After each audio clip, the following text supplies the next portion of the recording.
வங்கி மேலாளரை அறைந்த கயல்விழி அழகிரி, லிப்ட் பழுதால் வெடித்த ஆத்திரம், சிக்கிய சிசிடிவி.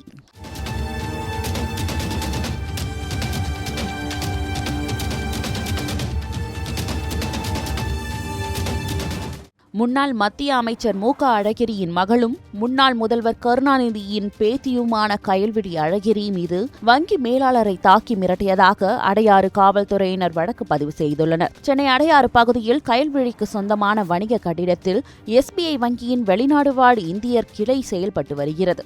அந்த கட்டிடத்தில் இருந்த மின்தூக்கி பழுதானதால் கிளை மேலாளர் ஹர்ஷின் சிங் முதலில் கட்டிட பராமரிப்பாளரை தொடர்பு கொண்டதாகவும், உரிய பதில் கிடைக்காததால் கட்டிட உரிமையாளரான கயல்விழி அழகிரியை நேரடியாக தொலைபேசியில் தொடர்பு கொண்டு லிப்ட் பழுது குறித்து தெரிவித்ததாக கூறப்படுகிறது. இதனால் ஆத்திரமடைந்த கயல்விழி அழகிரி கடந்த 20ஆம் தேதி வங்கி கிளைக்கு நேரில் சென்று மேலாளர் அறையில் வாக்குவாதத்தில் ஈடுபட்டதாகவும், பின்னர் மேலாளர் ஹர்ஷின் சிங்கின் கன்னத்தில் அறைந்து மிரட்டல் விடுத்ததாகவும் குற்றச்சாட்டு எழுந்துள்ளது. இந்த சம்பவம் முழுவதும் வங்கியில் பொருத்தப்பட்டிருந்த பாதுகாப்பு சிசிடிவி கேமராவில் பதிவாகி அதன் காட்சிகள் சமூக வலைதளங்களில் வைரலாகி பரபரப்பை ஏற்படுத்தின. இதையடுத்து எஸ்பிஐ முதன்மை மேலாளர் நமச்சிவாயம் அளித்த புகாரின் பேரில் அரசு ஊழியரை பணி செய்ய விடாமல் தடுத்தல், தாக்குதல் நடத்துதல், தகாத வார்த்தைகளால் பேசுதல் மற்றும் மிரட்டல் உள்ளிட்ட பிரிவுகளின் கீழ் அடையாறு காவல்துறையினர் கயல்விழி அழகிரி மீது வழக்கு பதிவு செய்து தீவிர விசாரணை மேற்கொண்டு வருகின்றனர்.